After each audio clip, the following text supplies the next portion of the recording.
Hola,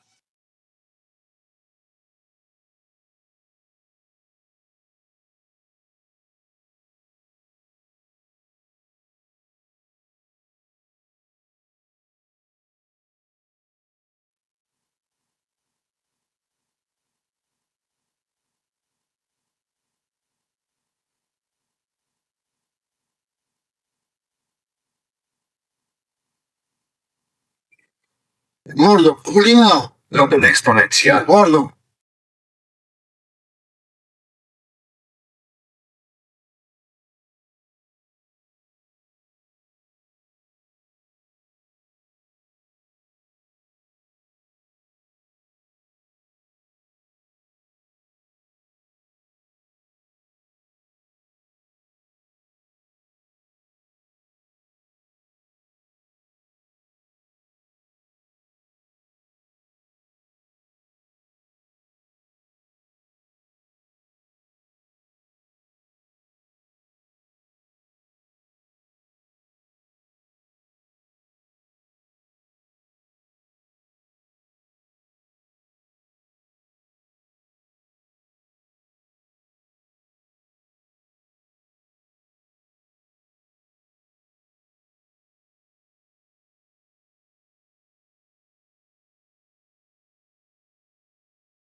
Bueno, buenas noches, ¿cómo les va? No me esperaban a mí, la esperaban a Florencia, pero la reemplazo. ¿Cómo les va? Buenas, ¿qué tal? Hola, ¿cómo estás? Bueno, Hola, profe. Hola, buenas. Les digo que no sé quién me escribió por el tema de los jueces. Ya les voy a responder, he estado enloquecida, por eso no les respondí, lo tengo pendiente, pero bueno, mañana ya les respondo lo que me preguntaron. Les digo porque vi el mail, no es que no lo vi, pero bueno, he estado enloquecida. Con un montón de cosas, incluso de la facultad, por eso no lo pude hacer. Hoy vamos a continuar, nosotros dimos sesión de derechos en general el día, ya no sé ni qué día fue, el día miércoles, y dimos un pequeño approach de sesión de posición contractual. Vamos a retomar eso, seguir con sesión de derechos hereditarios y terminar con alguna aproximación de sesión de deudas, como para que hoy cerrar el tema de sesión. Bueno, les voy a compartir pantalla. Espérenme.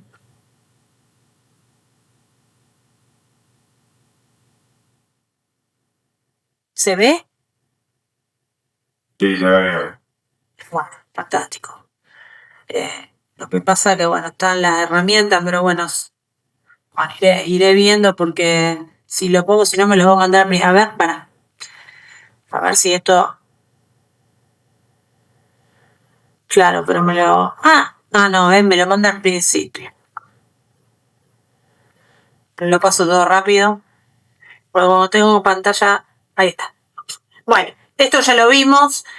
Vimos el triángulo explicativo del funcionamiento de la estructura de la sesión de posición contractual, en donde tenemos que pensar en un contrato base cuya posición contractual es cedida de una u otra de rol, por ejemplo, una compraventa, o por ejemplo, tiene que tratarse de un contrato que se prolongue en el tiempo y cuyas prestaciones no se hayan finiquitado, porque si no, no hay nada que ceder y ya está finiquitado el contrato.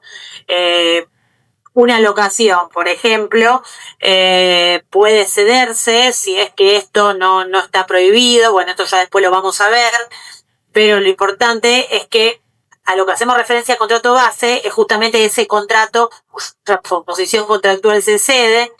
Tenemos al cedido, que es la parte que se conserva de ese contrato, y luego tenemos el contrato de cesión de posición contractual entre cedente y cesionario, que ahí es en donde está cambiando el rol. Por ejemplo, el rol de locador pasa del cedente al cesionario. El contrato base lo vemos en la otra arista del contrato porque termina siendo el cesionario con el cedido. No sé si es medio lío, pero funciona así el triángulo, y lo ponemos en la base de este triángulo equilátero, queremos decir, porque justamente es el contrato base cuya posición se cede. Estamos acá, esto ya lo explicamos. Las generalidades también la vimos, vimos que se trata de un contrato bilateral, o sea, más allá que exista la participación de 3, podríamos decir, partes, el contrato es bilateral entre cedente y cesionario. Y la parte invariable, que es el cedido, no es parte del contrato de cesión, aunque sí, por supuesto, su intervención es necesaria para que el negocio produzca los efectos traslativos, es decir, que se requiere el consentimiento anterior, concomitante o posterior, al menos en la convencional. Dijimos que las fuentes, acá también figura, que puede ser convencional o legal o ministerio de ley. Y un ejemplo de transmisión legal está dada, por ejemplo, con la enajenación de la cosa locada, que está previsto en el código, en el 1189, inciso B, en donde no se extingue el contrato de locación por ejemplo, que el locador venda el inmueble locado. Y ahí se produce, ministerio legis, la cesión de esa posición contractual. El locador, en el caso de la compraventa vendedor, deja de serlo, pasa a ser locador el comprador del inmueble. En ese caso, no se requiere el consentimiento del cedido. ¿Por qué? Porque depende de la ley. La ley permite esta transmisión. Pero cuando la cesión de posición contractual tiene como fuente la contención de las partes, sí se requiere la intervención del cedido y su conformidad. Esto surge expresamente de la luz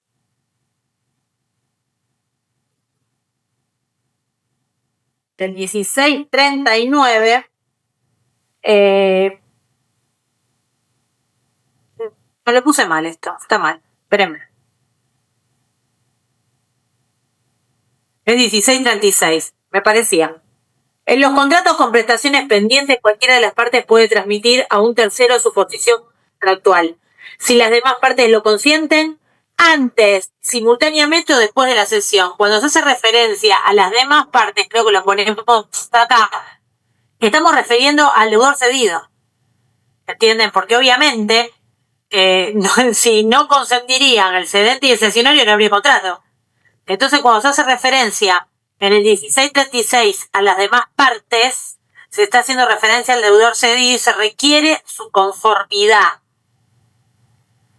Fíjense que el 1636 lo dice expresamente y ahí está el núcleo del funcionamiento de la cesión de posición contractual. Nosotros esto no lo teníamos regulado en el Código Velezano y ahora sí lo tenemos regulado. Implica la transmisión del complejo de derechos y obligaciones, facultades y poderes. O sea, que nosotros pensamos en la parte, y no solo la pensamos como derechos y obligaciones, sino también las facultades que le roba ese carácter de parte y los poderes. Todo eso se cede. Ese complejo. ¿Cuáles son los caracteres de este contrato? Puede ser oneroso. ¿Esto lo dimos? Ya ni me acuerdo si dimos los caracteres. No. Ah, bueno. Lo que vimos hasta la anterior filmina. Bueno. Puede ser oneroso o gratuito. Es decir, dependiendo si se pacta un precio o no para la cesión. Unilateral o bilateral, dependiendo si pesan obligaciones en cabeza de una sola de las partes o de ambas. Las formas se discuten. En general, se va a entender que es formal no solemne, es decir, que se le van a aplicar las reglas de la cesión de derechos. Si lo que se cede es un contrato que tiene una forma prevista, debería realizarse con la forma prevista para ese contrato. Eso lo sostiene Díaz Picasso. Hay otros autores que entienden que se aplican las reglas de la cesión de derechos que la libertad de formas. Pero, bueno, esto está discutido.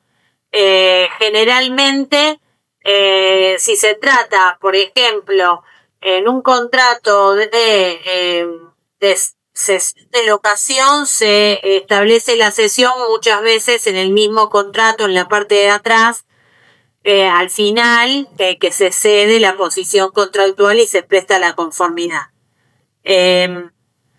Lo que sí tienen que tener en cuenta es el ámbito de aplicación, como les decía, que no es en cualquier contrato, porque si el contrato ya se finiquitaron las prestaciones y no hay pendencia, ¿qué es lo que se va a hacer? Ya está. Tiene que tratarse de contratos de ejecución diferida o contratos de ejecución continuada. Ese es el ámbito de aplicación de la cesión de posición contractual. Y Perdón, sí. Una pregunta con respecto a la forma. Si no está alguna de las formas, o sea, viendo que hay muchas formas posibles, ¿se podría modificar o qué pasa? Dependiendo qué es lo que se pretende ceder. ¿Qué contrato? Yo creo que si se trata de un contrato con forma dispuesta, o sea, aunque sea un contrato formal no solemne, obviamente que ya sabemos que los formales solemnes son mínimos y tienen que ver con la donación. Pero si se trata de un contrato formal no solemne, yo respetaría la forma. Ahora, al menos tiene que ser por escrito. Entonces, como está tan discutido, yo iría a lo seguro. Pero la verdad es que no hay una posición legal al respecto. Y tampoco tiene que existir prohibición de ceder. Ya sea en forma expresa, muchas veces se prevé, generalmente en los contratos de locación se pone la prohibición de ceder, en esos casos no se va a poder ceder la posición contractual, o puede ser implícita porque se trata de un contrato en donde las prestaciones son intuito persona.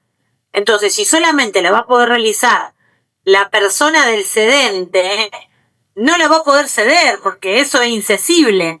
No puede ser objeto de contrato de cesión. Y recordemos que nosotros tenemos que ir a las normas de la cesión de derechos. Entonces, si solo yo puedo ejecutar un cuadro porque soy pintor, no se lo voy a ceder a mi papá que no sabe pintar. Ese sería el ejemplo. ¿Cuáles son los efectos de este contrato? Bueno, en primer lugar, se requiere la conformidad del cedido, es decir, que no se trata de que se configure la cesión, pero para que produzca los efectos respecto de se requiere su conformidad. Entonces, puede ser anterior.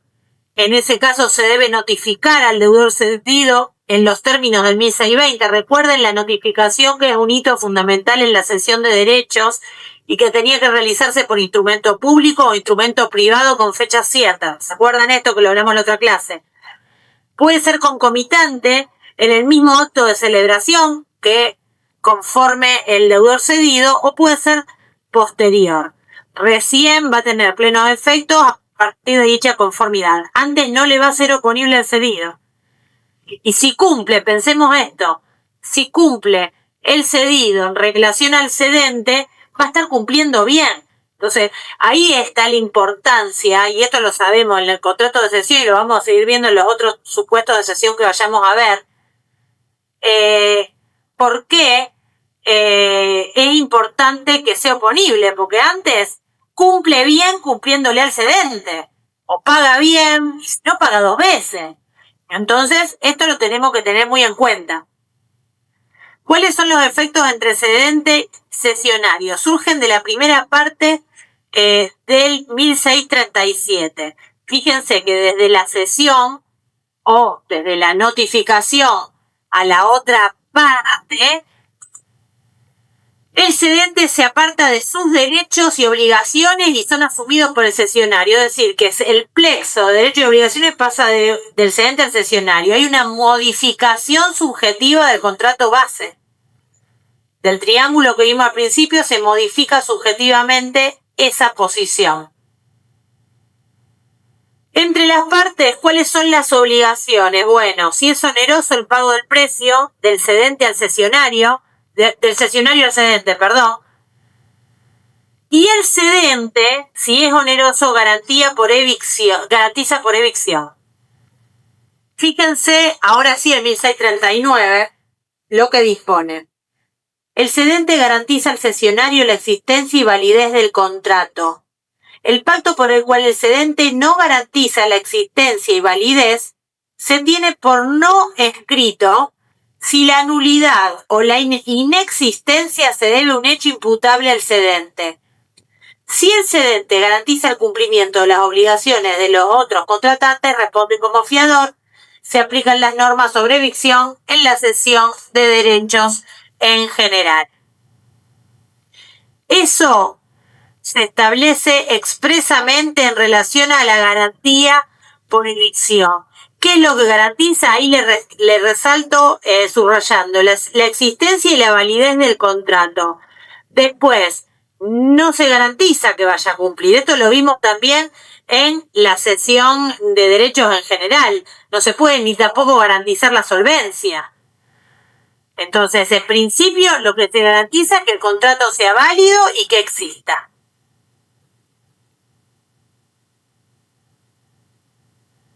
Fíjense el 1637, segunda parte, que establece que, sin embargo, los contratantes cedidos conservan sus acciones contra el cedente si han pactado con éste el mantenimiento de sus derechos para el caso del incumplimiento del cesionario. En tal caso, el cedido o los cedidos deben notificar el incumplimiento al cedente dentro de los 30 días de producido. De no hacerlo, el cedente queda libre de responsabilidad.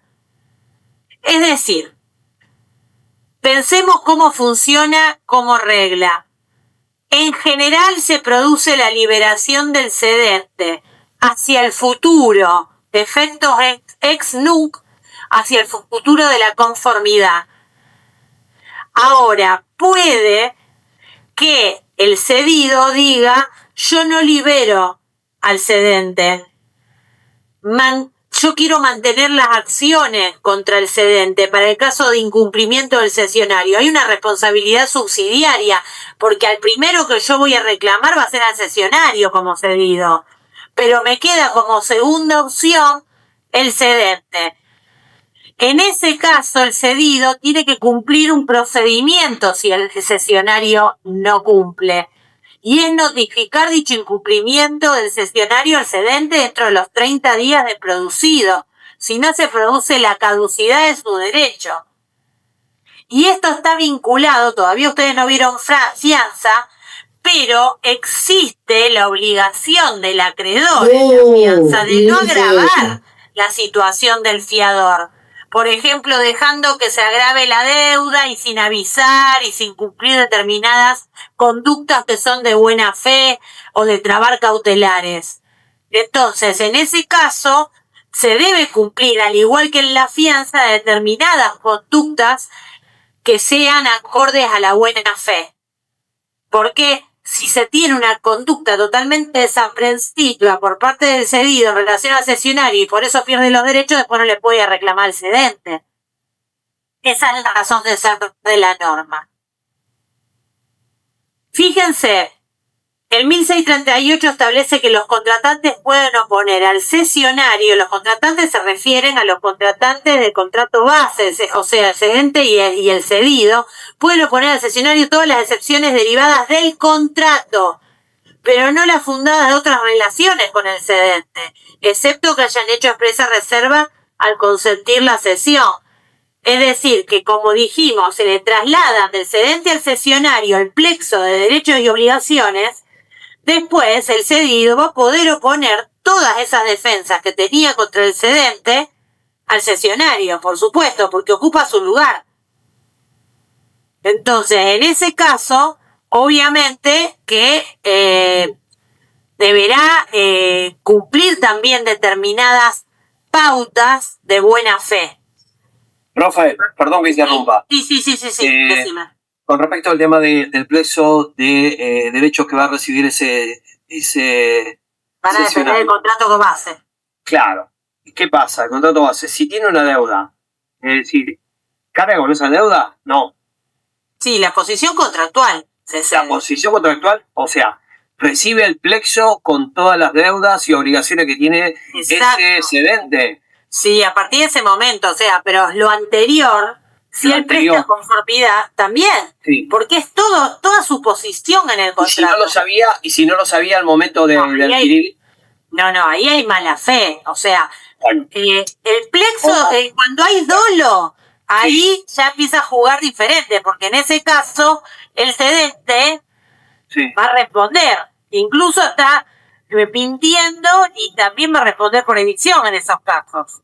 Pero no tiene que ver, o sea, la posición contractual es todo. A lo mejor le debe unos intereses o le debe capital, hay que ver el contrato en particular, lo tiene que pagar, porque muchas veces se tiene en cuenta esa situación desventajosa para pagar el precio de la cesión. Entonces, le pagan menos por esa posición porque va a tener que asumir determinadas deudas. Por eso, en la cesión de posición contractual, se deben dejar sentadas todas estas circunstancias. Y también está dejar en claro que por eso se requiere la aprobación del cedido. Porque también el cedido, si no dice, el otro omite y el cedido lo omite, y ahí ya no puede salir con que debe cuando no se dejó constancia de eso. No sé si... O sea, por eso se requiere la aprobación del cedido, no es que se pueda hacer a espaldas. Entonces, si el cedido lo aprueba y no dice nada, y el otro tampoco dice nada, después no pueden sentar con que existe una deuda, por ejemplo, de locación, pensando en un contrato de locación. Sí. Pero bueno, hay que ver las circunstancias del caso. Y cuál es el contenido. Pero en realidad ocupa el lugar. Vos me estás hablando de un supuesto de mala fe. Sí. A ver, se me ocurre esto preguntarlo por una cuestión... Porque vos pensás que puede surgir que algo no se haya dicho y entonces por esa misma razón o no se haya escrito o no se haya comentado al momento de hacer... por ninguno de los dos, ni por el cedido. Claro, entonces, uno de los dos. Pero vos pensás esto, si vos no lo decís, puede haber una connivencia, Norberto. Claro. Entonces, ¿que no va a tener ningún tipo de protección? No. De ahí en adelante los efectos son ex nunc. Lo que sucede es que si vos decís, che, yo le debo, y ella aprueba, ahí le debe y ocupa su lugar. Pero si no se dice nada, de ahí hacia el futuro, porque si no puede haber una connivencia entre el cedente y el cedido, de decir, vos no me debes, pero le decimos que debes, entonces yo se lo cobro y partimos mitad y mitad. Mirá qué fácil que lo hacemos. Claro, también puede ser esa, exacto. Sí, bueno. O una estafa encubierta de alguna manera. Claro, o no. Claro. Por eso digo, por eso se requiere la aprobación del cedido. No puede ser a espaldas. Si no, no produce efectos respecto de él. Se entiende. Será otra figura, pero no cesión de posición contractual. Sí, ahí va. Ahí me cae la ficha. Gracias. Sí. Las garantías de los terceros, porque puede haber garantía. Pensemos en un contrato, por ejemplo, de locación que haya una fianza. Las garantías constituidas por terceras personas no pueden pasar al cesionario sin autorización expresa de aquellas. ¿Por qué? Porque una cosa es garantizar a una persona y otra cosa es garantizar a otra. No me da lo mismo. Entonces se extingue salvo consentimiento del garante. Estamos hablando de las garantías personales, como la fianza. Ahora, las garantías reales, como podría ser la prenda, la hipoteca, en ese caso se conservan porque recaen sobre el bien, salvo exclusión expresa, a la inversa. ¿Estamos hasta acá cómo funciona la sesión de posición contractual? Vamos a la sesión de derechos hereditarios, que tiene un poquito más de complejidades, pero que tiene una aplicación práctica increíble. O sea que es muy importante que lo entiendan y lo sepan. Por eso nosotros decidimos ponerlo en el programa y darlo, porque trae mucho problema en el ejercicio profesional. La cesión de herencia es el contrato por medio del cual un heredero, luego de la apertura de la sucesión, que se produce con la muerte del causante, transfiere a favor o de otro coheredero o de una persona extraña a la sucesión la cuota parte que le corresponde en la universalidad jurídica patrimonial de la herencia. Yo ahí le embarco con azul algunas cuestiones que son trascendentes. En primer lugar, se concibe la cesión de derechos hereditarios una vez abierta la sucesión. Y abierta la sucesión no significa iniciado el juicio sucesorio, sino muerto el muerto. O sea, cuando muere la persona se abre la sucesión. Meta el expediente en la OPS del tribunal o no lo meta. Se abrió. Y a partir de ese momento se pueden ceder los derechos hereditarios. Por eso les marco en azul esto. Y también les marco en azul que lo que se transfiere es la universalidad jurídica patrimonial. ¿Por qué digo la universalidad jurídica? Porque no pueden ser objeto de una cesión de derecho hereditario bienes particulares, por empezar. Después ya vamos a ver cómo se lo va a entender.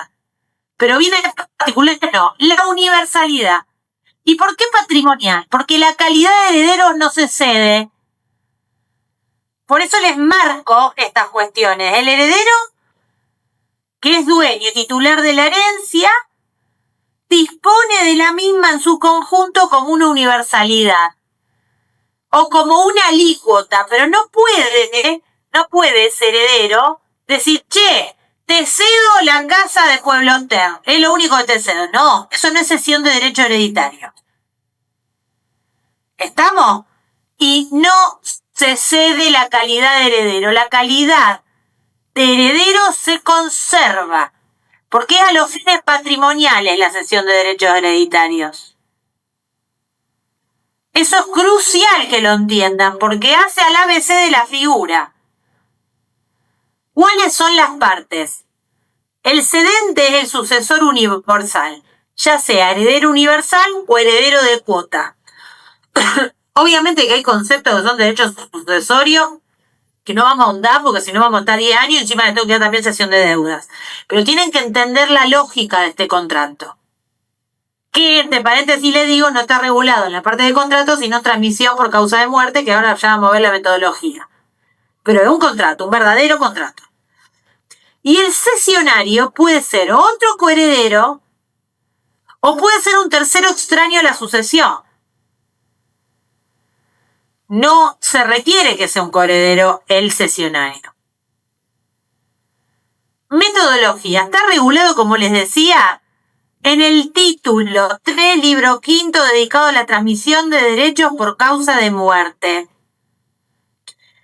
Se considera que esto es correcto porque tiene que estar dentro de las normas del derecho sucesorio y se sigue el criterio de Vélez en este sentido, que ya lo consideraba impropio incluirlo en el título de los contratos, porque tiene muchas particularidades vinculadas al derecho sucesorio.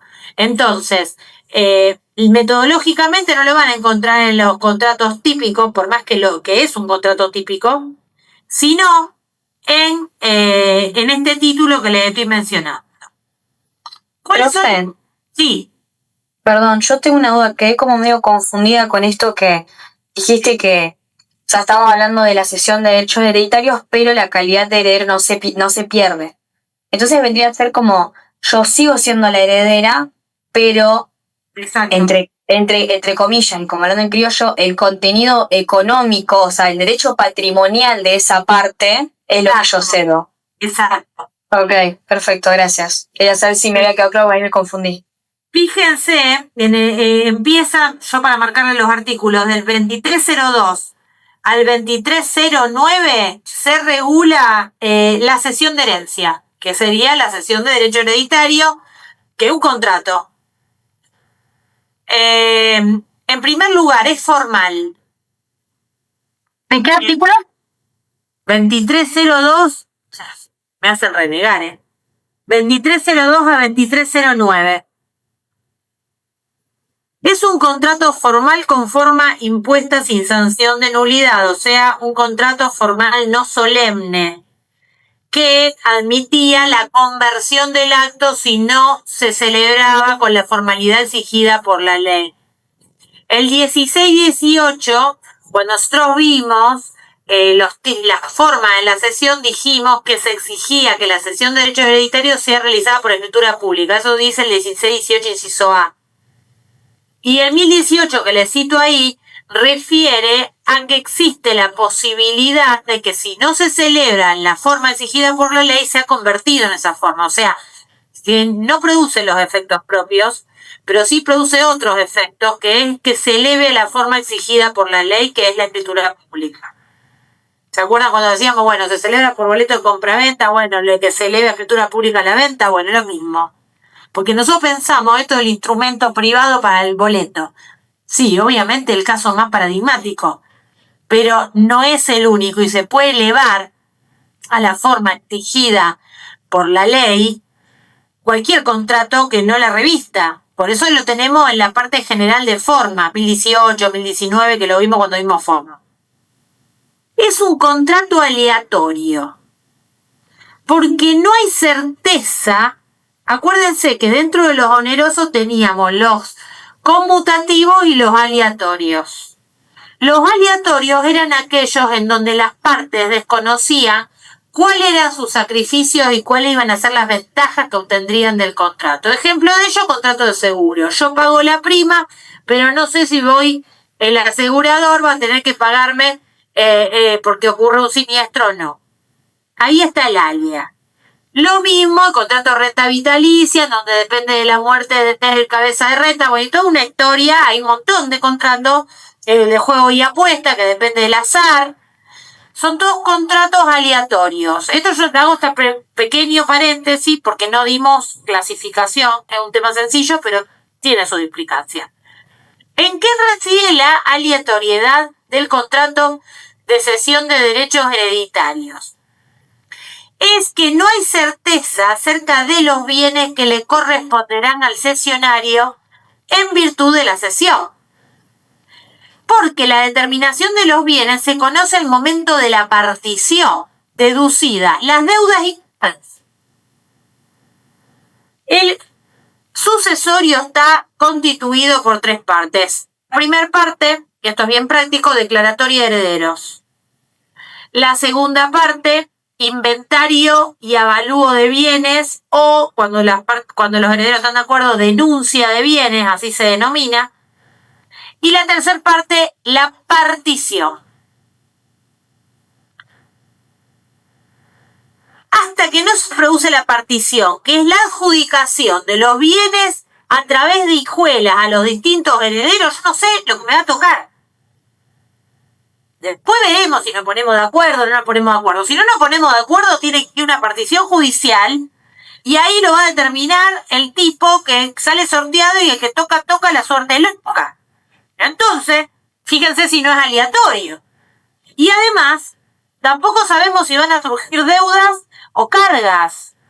Entonces, la determinación de lo que voy a recibir patrimonialmente va a estar dado primero por lo que se me adjudique, que tiene que respetar las porciones, pero deducidas las cargas y deudas que pueden aparecer con posterioridad. Entonces fíjense que ahí es aleatorio. Es decir, que es posible, y yo ahí les pongo, es posible que aparezcan tanto bienes que no se tenían a la vista o deudas del causante desconocidas al momento de la cesión. Eso es lo aleatorio propio del contrato y que va a tener una injerencia directa en la garantía por evicción cuando la cesión es onerosa. Ya lo vamos a ver, que hay un alia asumida y hay un alia no asumida. Ya vamos a volver ahí. Puede ser oneroso o gratuito según se pacta un precio cierto en dinero o no. Puede ser unilateral o bilateral según se pacte o no una contraprestación. Y tiene efecto traslativo que se produce con la celebración del contrato por la forma exigida por la ley, que es la escritura pública. Hasta acá los caracteres. Profe, Sí. ¿me repite por favor las 3 partes ¿Del sucesorio? Sí. El juicio sucesorio, el proceso sucesorio tiene 3 partes. La primera parte, la declaratoria de herederos. Ahí se llega a un punto en donde el juez dicta una resolución en donde declara a heredero a Pedro, Juan y Marcos, que son los hijos del causante, y a Juana, que es su cónyuge. Esa etapa se realiza en un primer momento en donde se acredita el carácter de heredero, se acompañan las partidas, se oficia el oficio de protocolos notariales para ver si hay algún testamento, en donde se disponga de la parte disponible, o si se trata, no hay heredero forzoso, para ver si hay un heredero testamentario que un tercero ajeno a los herederos, o no, si son colaterales y se pueden dejar de lado, por ejemplo. Eso en la primera etapa. Después viene la parte de inventario y avalúo. Es decir, se dice, tengo una casa, un auto, un paracaídas, bueno, todo esto que vale tanto. Por eso es el inventario y el avalúo, que también se denomina en la jerga denuncia de bienes. ¿Por qué denuncia? Porque los herederos se ponen de acuerdo y denuncian los bienes y su valor. Pero ahí tienen que conformar todo y estar todos de acuerdo en los bienes que van a denunciar y en su valor, para que la denuncia de bienes sustituya el inventario y avalúo realizado por un tercero en una, eventualmente, que sea judicial. Y en la tercera etapa, la partición, que puede ser partición privada o partición judicial. Todo esto lo van a ver en sucesiones, no tienen que saberlo, pero para que entiendan de qué se trata. Partición privada, se ponen de acuerdo, yo me quedo con la casa de Funes, vos con la casa de Rosario, vos el autito yo el autito del otro, chao, te pusimos de acuerdo. Partición judicial, estamos todos agarrados de los pelos, no nos ponemos de acuerdo, se designa un perito judicial que dice, a vos te doy esto, vos esto, te gusta bien, y si no también. Y si no se pueden dividir porque hay un solo bien, bueno, tiene que ir a remate. Eso es la partición. Dijimos, ¿cuál es la forma?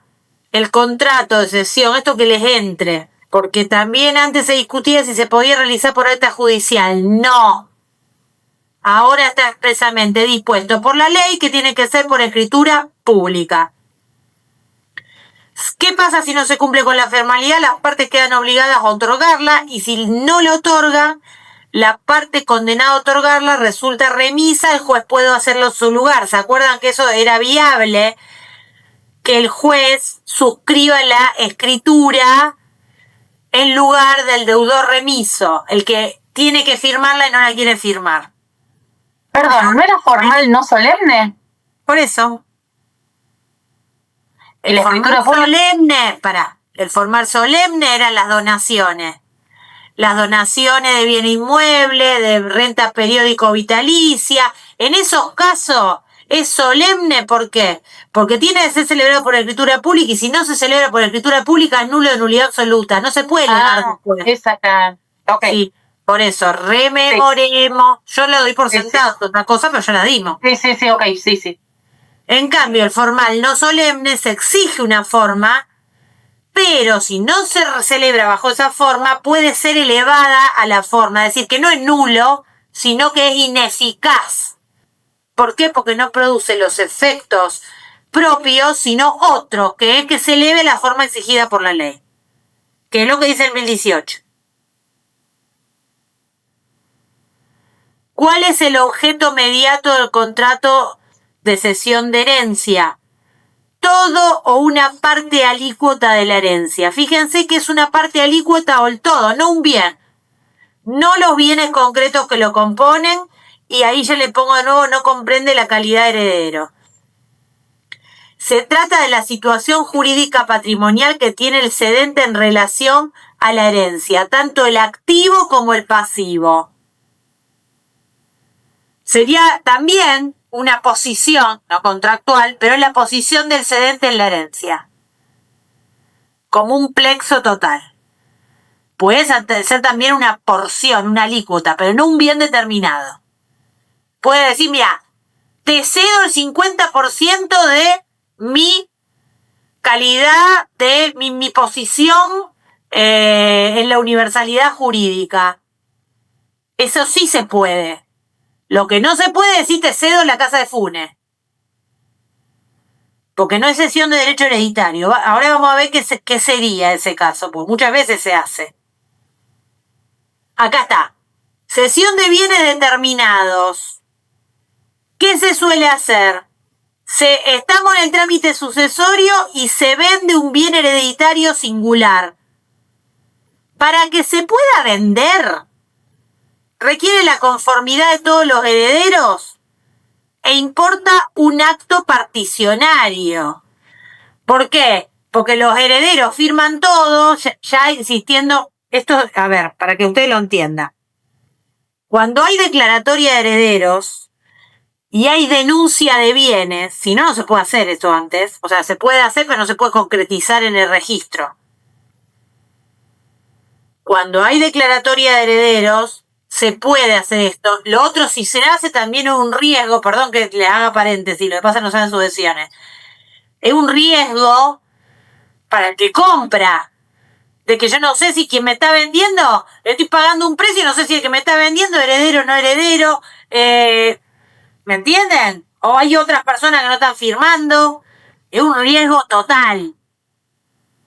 Para hacerlo. Entonces, si ustedes son abogados, el que compra tiene que decir, bueno, vos querés comprar un bien de una herencia, perfecto.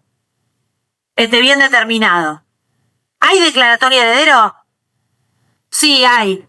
Bueno, están Juan, Pedro y Juana. Bueno, Juan, Pedro y Juana tienen que firmar y tienen que venderte. Y ese bien tiene que estar denunciado en el sucesorio, aunque no esté adjudicado a ninguno de ellos, porque ese se puede vender por lo que se llama tracto abreviado. Entonces se vende, ya está inventario y se puede oficiar al registro para que se inscriba y se pueda vender sin pasar por el patrimonio de los herederos y firman todos. Ahora, ¿qué pasa? Muchas veces firma uno solo. Entonces, ¿cómo hacemos ahí? Porque cesión de derecho hereditario no es. Por más que sea el único bien. No es. Entonces, en principio, esa venta es inoponible a los restantes herederos. El comprador no les va a poder requerir la entrega del bien a todos. Eventualmente va a tener un conflicto con el que le vendió y a quien le pagó el precio. Pero a lo mejor ese no estaba legitimado para vender. Y este le compró uno solo. Entonces también hay una cuestión de responsabilidad. Por excepción, el artículo prevé una solución. Ahora volvemos, pero quiero decir todo el cuento y ustedes después me... Porque esto es de la praxis absoluta. El 2309 establece que va a ser eficaz esa venta firmada por un solo heredero si ese bien al momento de partir se le adjudica a él. ¿Entienden esto? Si ese bien al momento de partir se le adjudica al heredero, que es el único que firmó, va a ser eficaz. Si no, jorobe. ¿Me entienden? Y este contrato se va a regir por la regla del contrato que corresponda. Si es oneroso, compra-venta, si es gratuito, donación, etc. ¿Estamos? ¿Esto lo entendieron? ¿Qué pasa cuando se ceden bienes determinados que son parte del acervo hereditario? Si firman todos, ahí repito, si firman todos, es válido es un acto particionario en donde todos los herederos firman, venden y reciben el precio y se lo dividen. Es muy común esto. Pero, ¿qué pasa cuando firma uno solo? Que también es muy común. Se lo vendió. Porque de palabra los hermanos le dijeron que era de él, entonces él se lo vendió al vecino. En principio inoponible a los otros. Salvo que después, al momento de partir, en la tercera etapa de la sucesión, se le adjudique a ese heredero que vendió. Entonces ese caso va a ser eficaz. ¿Qué pregunta tenía? Ya me la respondió recién. ¿Viste? Por eso, porque yo lo digo de diversas maneras, porque sé que no sé si tienen alguna duda. Esto lo van a ver la profesión y van a decir, ¿qué hago? ¿Qué hago? Bueno, acuérdense de esto. Porque es crucial cómo lo resuelve el 2309. Mírenlo. Se lo voy a leer. La cesión de derechos sobre bienes determinados que forman parte de una herencia no se rige por las reglas de este título, o sea, de la cesión de herencia, sino por las del contrato que corresponde, y su eficacia está sujeta a que el bien sea atribuido al cedente en la partición. Clarísimo, pero bueno, acá le armo el esquema. Cesión de bienes gananciales. Vamos, complejicemos, a ver cómo vamos. Bien. Mejor imposible con el tiempo. ¿Qué pasa cuando acá dice bienes gananciales o bienes de la comunidad, de bienes del matrimonio? El matrimonio o la ganancialidad o la comunidad se extingue por diversos motivos, entre ellos la muerte. Y ahí se tiene que producir la división. Los bienes gananciales, esto se lo digo a título, después lo van a ver con la doctora Iglesias, si se notan con un buen docente, pero los bienes gananciales no se hereda. Es decir, el cónyuge no hereda de los bienes gananciales, el cónyuge, sino que se queda con sus 50. Sí hereda de los bienes propios, esto lo van a ver en familia, cuáles son bienes gananciales, cuáles son bienes propios. Eso es un punto y aparte. Pero los gananciales en general son los que se adquirieron durante el matrimonio o lo que se cobra, que se cobraba con la ganancia de uno o de otro pero durante el matrimonio, que no hayan sido donados o adquiridos por herencia. Eso es la regla como a ojo de buen cubero, rápida. Entonces, ¿qué pasa con esos bienes gananciales? Se murió uno de los dos cónyuges y se abre la sucesión. Los herederos heredan del 50. Los herederos, los hijos. Supónganse. El otro 50, el cónyuge se lo queda a título de división de la sociedad conyugal o de la comunidad de bienes. Yo soy vieja y tengo el concepto de sociedad conyugal. Comunidad de bienes. No va a heredar del otro 50. En cambio, en los bienes propios del muerto, el cónyuge hereda como un hijo más. Entonces, si tienen 3 hijos y el cónyuge se divide por 4. Eso en los bienes propios. Los bienes gananciales, 50% para el cónyuge y lo otro se divide entre los 3 hijos que tenían, supónganse. ¿Entienden esto? Bueno, ¿para qué le hago esto que no es lo que le vamos a tomar, pero tienen que entender para entender lo otro? Cuando se disuelve, es habitual que se cedan los derechos hereditarios del fallecido, pero también los gananciales del supérstite. Es decir, muchas veces se ceden. La cónyuge viva le cede a los hijos todo. Porque dice, no, yo no quiero que mis hijos se metan en una sucesión y tengan que también tener la sucesión. Ahora tenemos este lío. No quiero que cuando yo me muera sigan teniendo este lío. Bueno, eso todo lo han creado los escribanos en la cabeza de la gente que las sucesiones son caras y que ellos son súper baratos y que tienen que todo hacerse por escribano.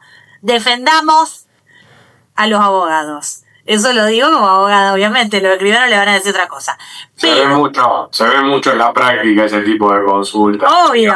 Mira, Fede que litiga, podés intervenir, Fede, no te había visto. Podés intervenir, pero es la verdad, es lo que ocurre. Bueno. Sí, hay una creencia generalizada que los juicios sucesorios son carísimos y hacer todo por escribano es muy barato, sí, eso se escucha a menudo. No sé si es caro, pero es engorroso.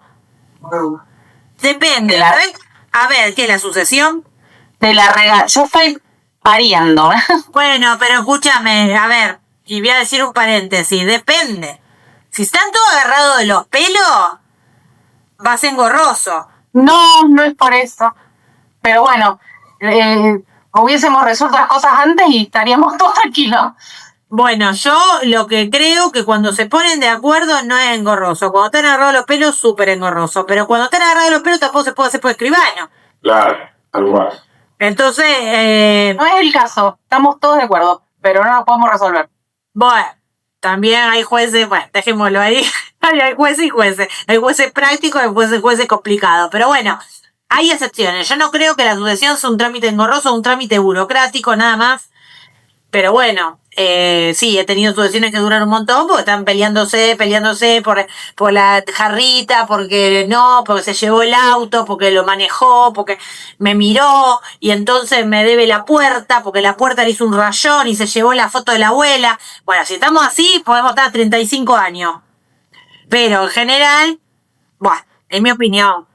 Sí, no, bueno, para cerrar, no es el caso. Estamos todos de acuerdo que esto se solucione y no.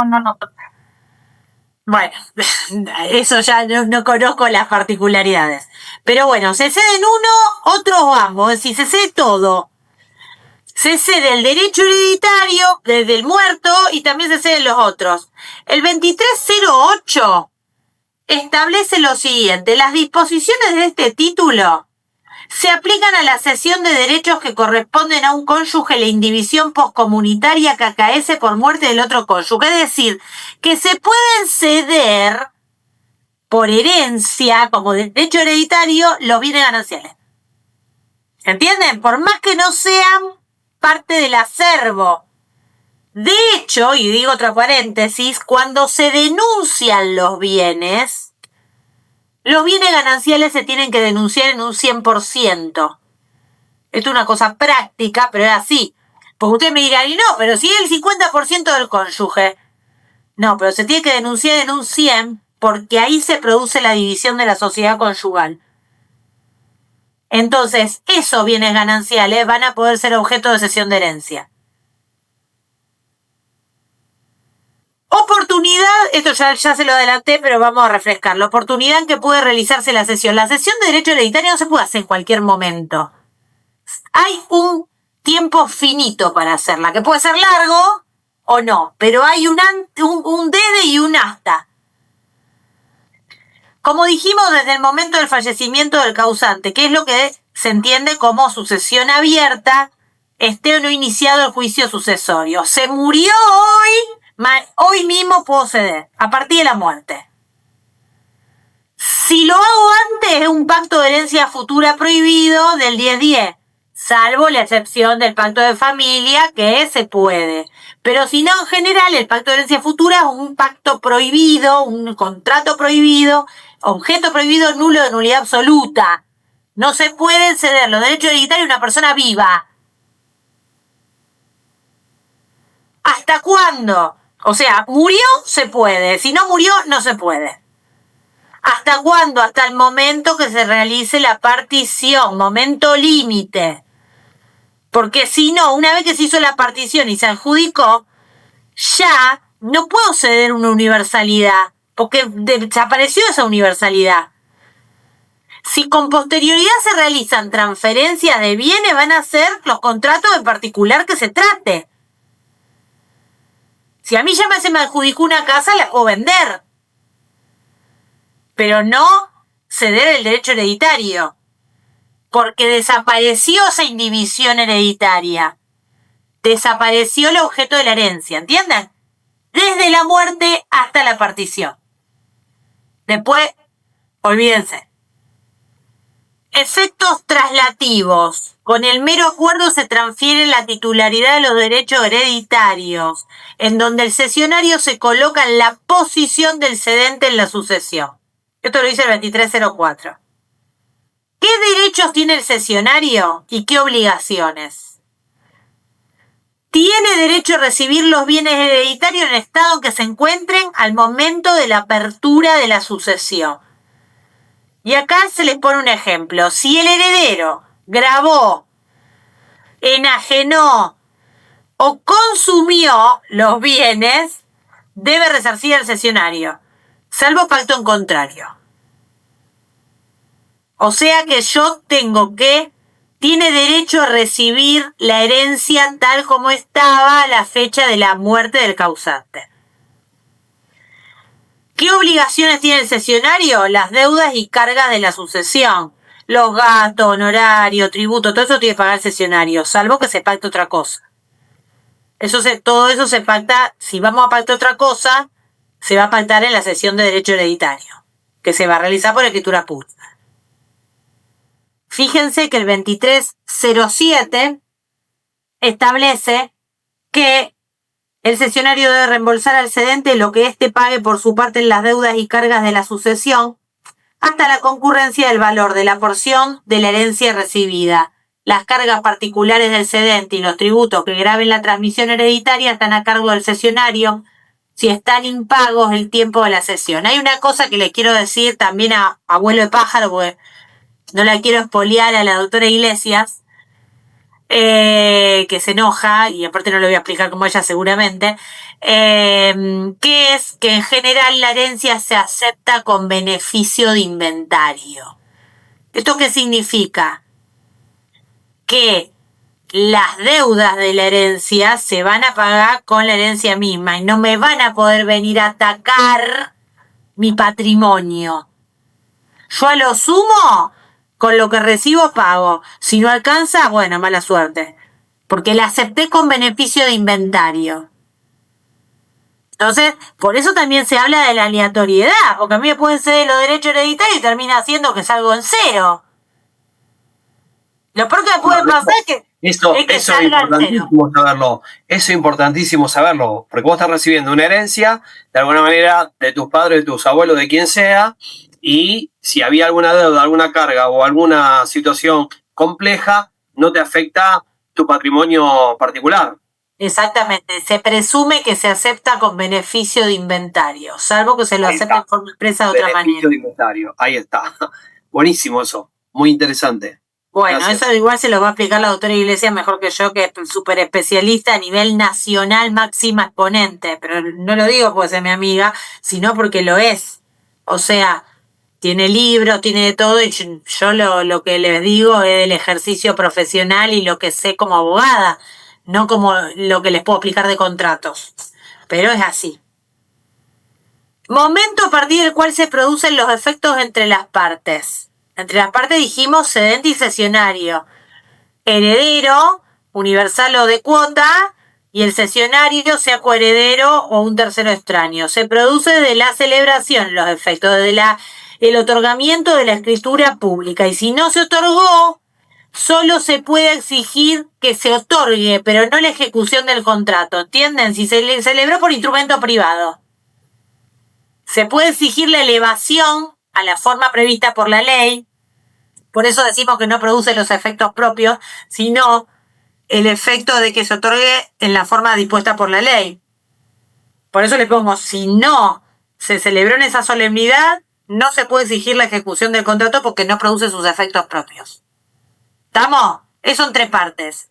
¿Qué pasa frente a terceros? Se complicó. Miren la filmina lo que es. Primero tenemos que ver quiénes son terceros. Nosotros llamamos terceros a todos aquellos que no intervinieron en la sesión, pero que se ven afectados por ella. Tenemos los acreedores del causante, o sea, del muerto, los acreedores del heredero, los coherederos y legatarios, y los deudores de un crédito de la herencia. Mira toda la gente que puede llegar a tener implicancia en esto y cómo acá lo que nos interesa es a partir de qué momento es oponible la cesión. Porque los acreedores del causante una cosa, el acreedor del heredero otra, sobre todo los acreedores de los herederos. ¿Qué pasa con los acreedores del causante? La cesión de la herencia le va a resultar inoponible, ya que van a poder cobrar sobre los bienes de la herencia, que es lo que decíamos recién.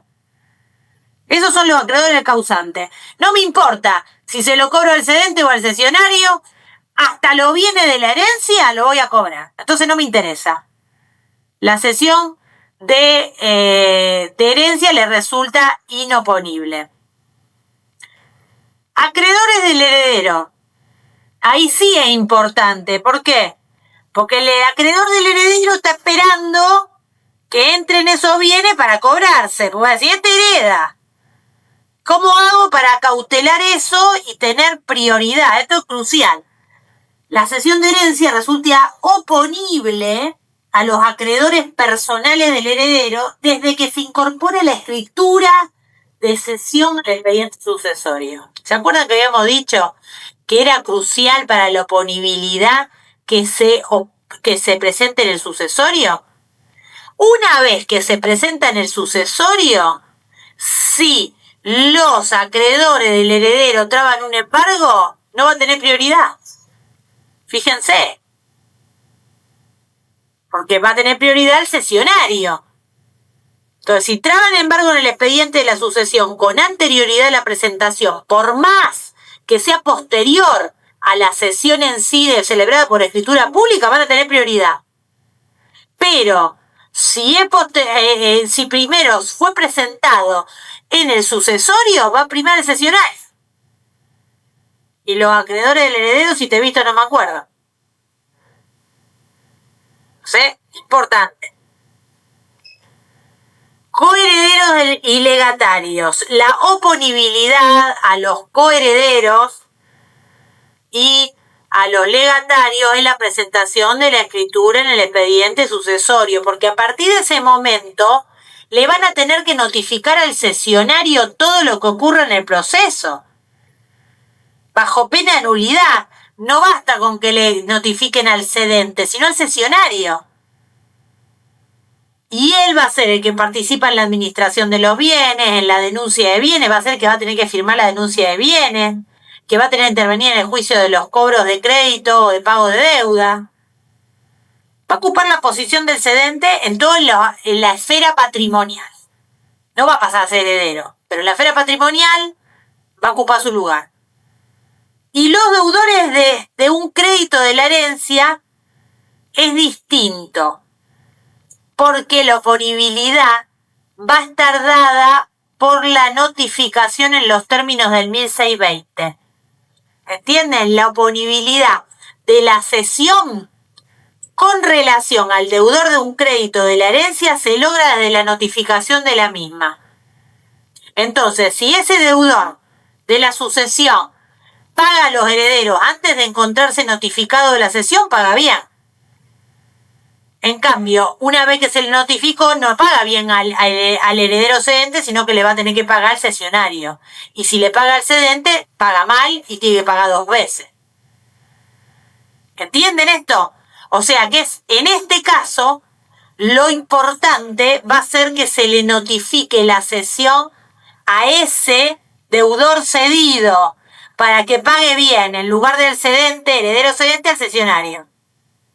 Se aplica el 1620 por instrumento público o instrumento privado con fecha cierta. Por eso vamos a las normas generales de cesión de derecho. ¿Estamos hasta acá? ¿Es muy difícil? Está vinculado con sucesión. Complejo, diría yo. Tanto no. Bueno, después lo leen y después me preguntan cualquier cosa. ¿Pero lo entienden o yo lo estoy explicando mal? Porque díganmelo, yo lo explico distinto. No, profe, bájenos el PowerPoint, no se olvide. No, lo único que les importa en la vida Sí, pero es... para entender, No, la clase pasada lo pasó, es el mismo de la clase pasada. el mismo, No, pero yo no lo tengo. ¿Le agregaste? Claro. No lo tengo. Nunca es yo te explico una cosa. En mi vida, nunca es Sí. lo mismo todo.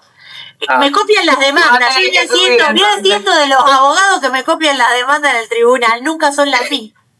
Me copian los ofrecimientos de prueba, nunca son los mismos, porque yo siempre agrego, cambio, modifico, y entonces siempre los dejo usar. Así que no hay que copiar. Eso es lo importante. Si me lo pero piden, para te tener doy la la última referencia, versión. la referencia para estudiar, por lo menos es importante. No, ya sé, lo estoy cargando. Pero yo siempre cambio y agrego. Sí. Tengo una pregunta. Para los que todos vamos a tener ahora inmediatamente, yo quería pedir en septiembre, ¿vamos a tener alguna clase de consulta, algún contacto para Muchas. Nosotros damos todo y no recibimos nada. Nuestra cátedra es un contrato unilateral y casi les diría gratuito. Digamos unilateral, porque nosotros damos y cuando nosotros le pedimos al alumno, no lo digo por nadie en particular, nos dejan clavados los exámenes, anotan 200, vienen 10, caemos con 200 exámenes, 15 docentes. Nos llaman las vistas, no van a las vistas, llaman a la consulta, vienen 3, y nosotros nos matamos explicándole, le damos todas las aristas y después no estudian.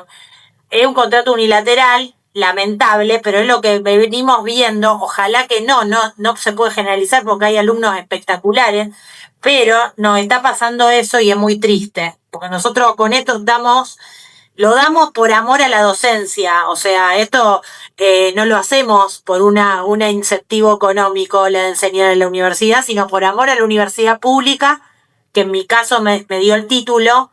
Yo me lo gané, pero lo pude hacer gratuitamente y eso hay que agradecerlo siempre, porque en cualquier país del mundo los padres ahorran toda la vida para que los hijos vayan a una universidad. Nosotros lo hicimos gratuito eso, si no yo no sería abogada. Eso en primer lugar, y por eso soy docente, y además por amor a la docencia. Pero la verdad que a veces nos sentimos muy frustrados porque no vemos que los alumnos aprovechen todo lo que nosotros damos como cátedra, porque la verdad somos una cátedra seria y les damos todo organizado, les damos planificación, les cumplimos, no les faltamos, no adherimos los paros. O sea, ustedes van a sacar sus propias conclusiones. Exigimos, sí, pero damos un montón. Entonces, bueno, entre ellos damos vistas y damos clases de consulta, 2 o 3. Así que quédate tranquila que las vamos a dar. Le hice el paréntesis de devolución total. Bueno, pero espero que me digan, che, profesora, ¿vio que nosotros fue un contrato bilateral? Ojalá que sea así. Bueno, garantía por evicción. Dijimos que la cesión de herencia es un contrato aleatorio, pero hay que ver cuál es el área asumida y cuál es la no asumida. El área asumida y que por la cual no se responde y no se puede reclamar es el aumento o disminución del activo o del pasivo hereditario. No se garantiza, che, vos vas a tener en tu beneficio $100.000. No. Yo te cedo mi posición en la herencia. No sabemos en qué va a consistir. Y eso no da lugar a reclamo alguno, salvo que se pacte otra cosa. Ahora, ¿cuál es el área no asumida? Si se altera la alícuota por la aparición, por ejemplo, de un hijo extramatrimonial. Es decir, que yo cedo y tengo 2 hermanos y me aparece un cuarto. Ahí tengo que responder. Problema. Claro, porque no estoy transmitiendo un tercio sino un cuarto. Claro. Entonces, ahí está alterándose la alícuota. Ahí se achica el acervo. La alícuota.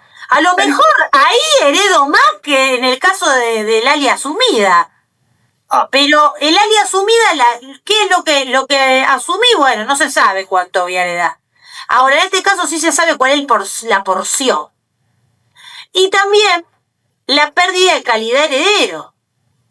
Por ejemplo, si a mí me cede un colateral que no es heredero forzoso, me cede su posición hereditaria y después deja de ser heredero porque aparece un heredero testamentario que lo excluye, también me tiene que responder por evicción.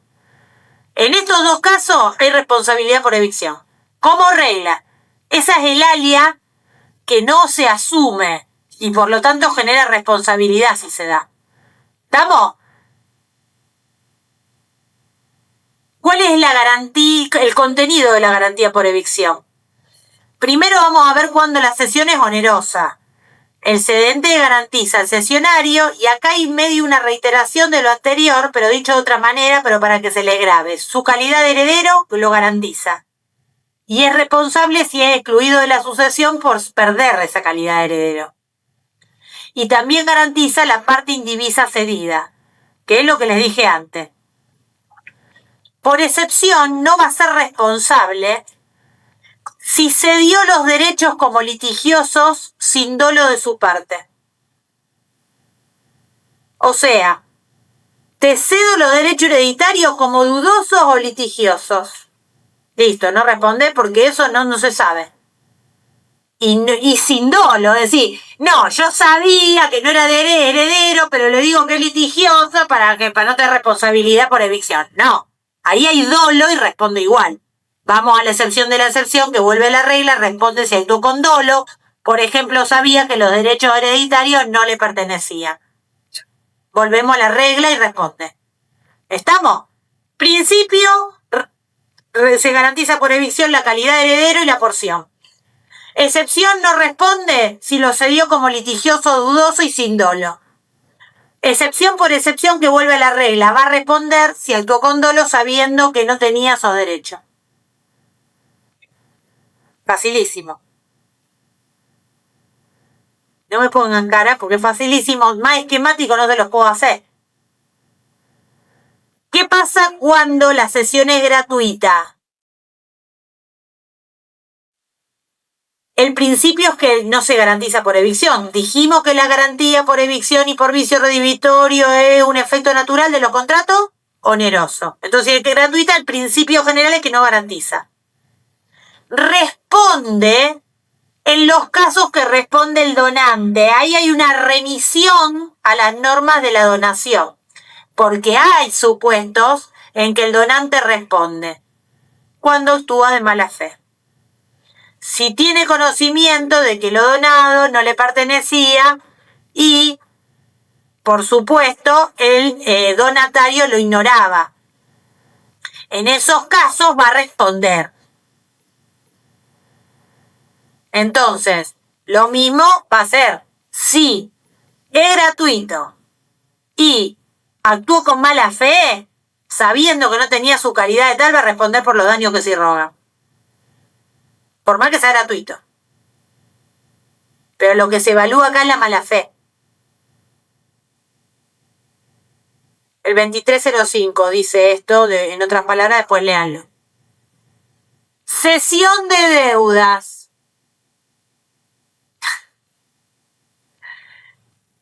Vamos a ver un pantallazo general de la cesión de deudas. Emociónense porque en el Código de Vélez no estaba regulado y ahora está regulado en 3 artículos, 4, la cesión de deudas. ¿Cuál es el concepto de la cesión de deudas? Resulta comprensiva de toda especie de convención por la cual se transmite a un tercero la calidad de deudor, operándose una mutación subjetiva en la relación obligacional primigenia sin causar la extinción. Se transmite la calidad de deuda. Ahora vamos a ver cuáles son los elementos, podríamos decir, esenciales, particulares de este contrato. Primero vamos a ver las especies. Las dos primeras acá son cesión de deuda, la última no. La cesión de deudas propiamente dicha o en sentido estricto supone un acuerdo entre el acreedor, el deudor y el tercero, en virtud del cual este tercero se obliga a pagar la deuda del deudor sin que haya novación. Ahora volvemos a eso. Hay 3. Acá el acuerdo es entre acreedor, deudor y tercero. En cambio, en la asunción de deudas, el tercero acuerda con el acreedor. El deudor no interviene. acuerda con el acreedor pagar la deuda del deudor también sin que haya novación. Esa es la asunción de deudas. Y en la promesa de liberación o promesa de cumplimiento hay un acuerdo de liberación celebrado entre el deudor y el tercero, que en principio no habría cesión de deuda, porque en este caso ahora vamos a ver que uno de los recaudos para que haya cesión de deudas es la conformidad del acreedor. Y acá no interviene el acreedor. Por lo tanto, en este caso no habría una cesión de deuda. Ahora vamos a ver cada uno de los supuestos. Pero acá el acuerdo es entre el deudor y el tercero. ¿Cuáles son los caracteres comunes para que se entienda que hay cesión de deudas? En primer lugar, la modificación del sujeto pasivo de la relación obligacional, es decir, del deudor. Se opera por sucesión o por adición. Es decir, ¿por qué digo sucesión o adición? Porque puede ser que el tercero suceda al deudor o puede ser que se adicione a él, pero sin liberarlo. Entonces tiene que ver con la liberación, ahora lo vamos a ver. Pero hay una modificación del sujeto pasivo, de quién es el deudor. El segundo carácter es la ausencia de novación. En ningún caso se produce la novación de la deuda. Es la misma deuda primigenia, mutándose solo el sujeto pasivo. Pero eso hace que pueda extinguirse por otros medios de extinción de las obligaciones, compensación, confusión, pago. No es otra deuda, es la misma. Hay ausencia de novación. Y el tercer recaudo para que haya cesión de deuda es que exista concurso de la voluntad del acreedor. Por eso decimos que en la promesa de liberación no es cesión de deuda porque no concurre la voluntad del acreedor. Tanto en la cesión de deudas stricto sensu como en la asunción de deudas hay cesión de deuda porque lo admite el acreedor expresamente. Esta conformidad del acreedor puede ser anterior a la cesión, concomitante o posterior. Eso no interesa, pero tiene que existir. Entonces, modificación del deudor, del sujeto pasivo de la relación, ausencia de novación y conformidad del acreedor. Los tres elementos esenciales particulares de este contrato para que exista cesión de deuda. Profe, Sí. ¿por qué entonces damos promesa de liberación dentro de especies si no sería cesión de deuda? Pero se dan algunos recaudos, pero no es cesión de deuda. Se dan algunos recaudos porque no es cesión de deuda porque no hay conformidad del acreedor. Pero en realidad, ahora vamos a ver por qué. Pues puede darse, si se da la estipulación bajo el formato de estipulación de tercero. Espera. No se apresuren. Vamos a la cesión de deudas stricto sensu. Intervienen tres partes, dijimos, ya lo firmamos antes, el cedente, que es el deudor, el cesionario, que es el tercero respecto de la relación crediticia, y el acreedor cedido, a quien se le acuerda que el tercero pagará la deuda del deudor originario. Esa conformidad del acreedor no significa que libere al deudor original. Presta conformidad en la cesión de deudas, nada más. Por eso, la cesión de deudas stricto sensu tiene dos variantes. Una, que el acreedor, además de consentir la cesión, preste su conformidad para la liberación del deudor. En este supuesto, hay una sucesión en el derecho, hay una sucesión de deudores. Y el tercero ocupa el lugar del deudor original y lo elimina. En cambio, el acreedor puede prestar consentimiento a la cesión, pero no liberarlo. En ese caso, el tercero es un codeudor subsidiario.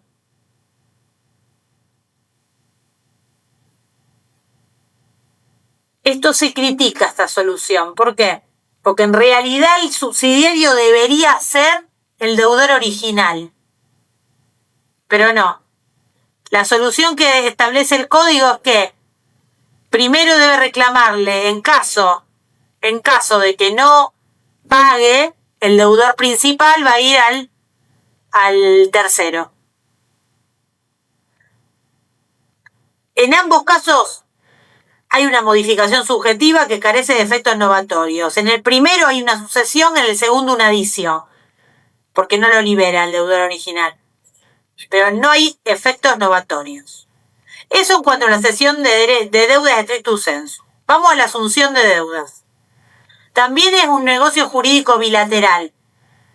En este caso es entre el acreedor y el tercero.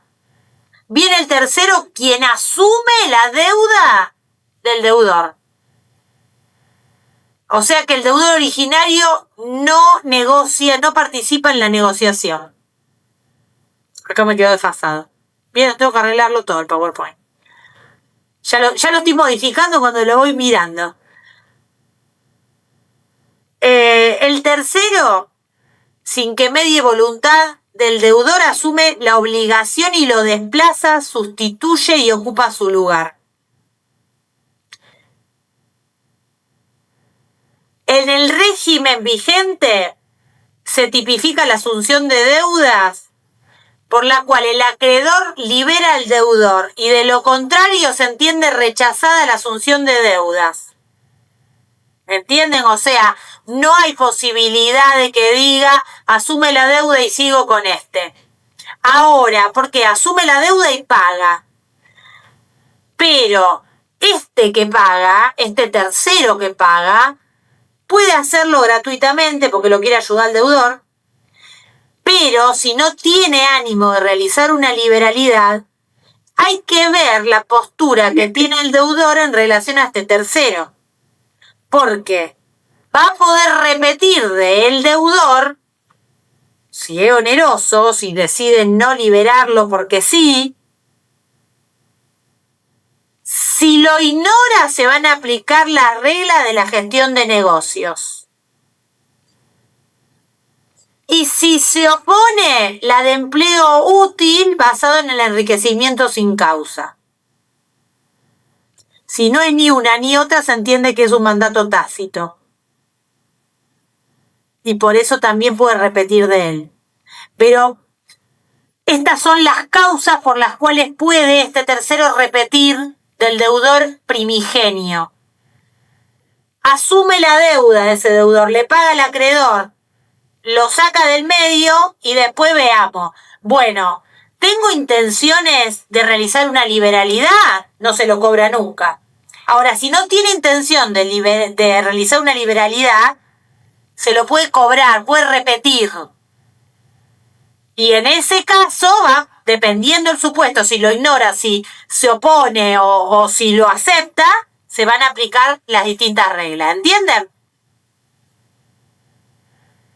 Por último, la promesa de liberación o promesa de cumplimiento, que dijimos que en principio no es una cesión de deudas. Es decir, es un acuerdo entre el deudor y el tercero, en virtud del cual este tercero asume la obligación de liberarlo de responsabilidades emergentes del vínculo obligacional. Es decir, que este tercero libera al deudor. Acuérdense que el acreedor no participa. ¿Cuándo podría tener algún efecto similar a la cesión de deudas? Cuando la estructura del vínculo funcione como una estipulación de terceros. Acuérdense el instituto de la estipulación, en donde hay un estipulante, un promitente y un beneficiario. En ese caso, el deudor cumple la función de estipulante, el tercero de promitente y el acreedor de beneficiario, que cuando acepta el beneficio va a poder exigir el cumplimiento. no participó, no conformó la promesa de liberación y la promesa de cumplimiento. Pero luego acepta el beneficio y eso le confiere una acción directa para exigir que se cumpla. Porque si eso no funciona de esa manera, el vínculo en la promesa de liberación va a ser entre el deudor y el tercero, pero el acreedor es extraño, no va a poder tener una acción para exigir que se cumpla esa promesa de liberación. ¿Me sigue?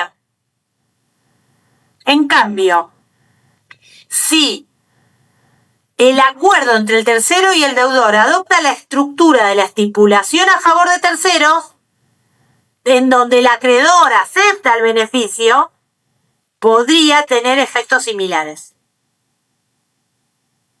¿Entienden esto?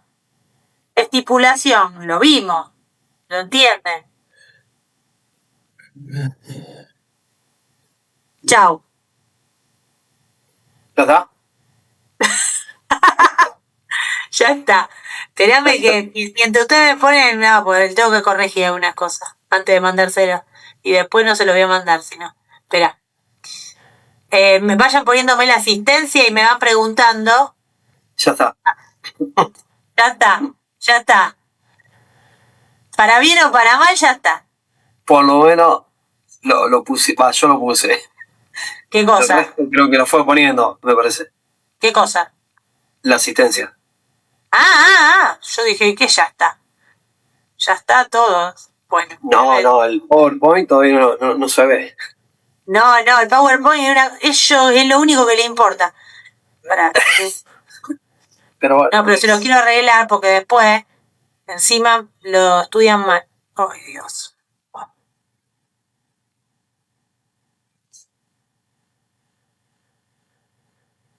¿No tiene ninguna duda?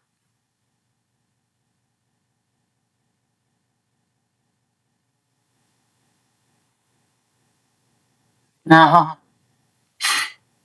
Quiero buscar en uno que estaba mal el artículo. Quiero encontrarlo.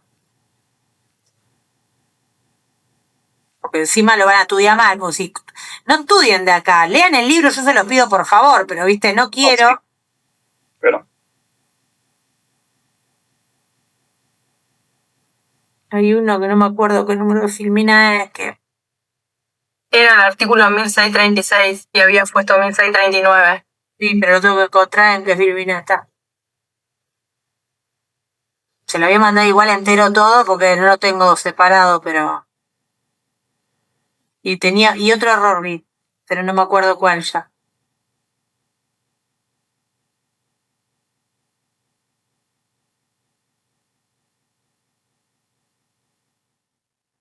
Acá. Lo encuentro.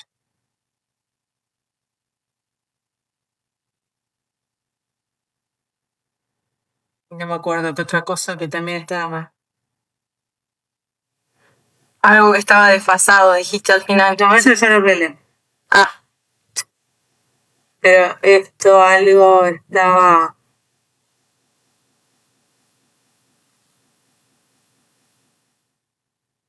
Bueno, después si me acuerdo mañana les digo. No sé si era de la herencia. Bueno, no importa. Bueno, eso ya... Suficiente. Ahora se los mando.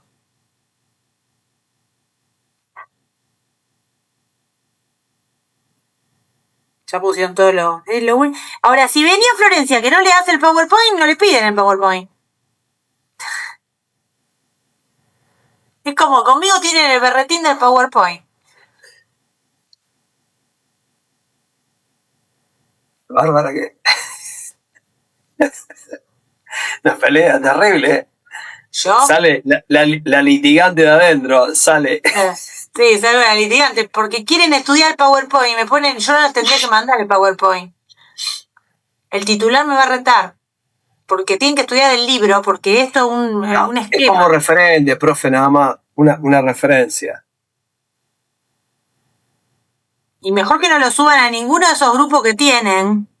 No, estoy esperando la foto que iba a mandar, profe, no la mandaste. La foto. Mandala al grupo de WhatsApp. Mandala. ¿Cómo podemos hacer, Fede, para mandarle la foto de que estuvimos en... ¿La foto del otro día del tribunal? Sí. Se la mando, si querés se la mando a los chicos del grupo de contestación de la demanda y que lo suban. Perfecto. Está maravilloso. Se la pasen entre ellos. Gracias, profe. Ahora sí, así la tienen y me... Claro. Bueno, acá copio la asistencia.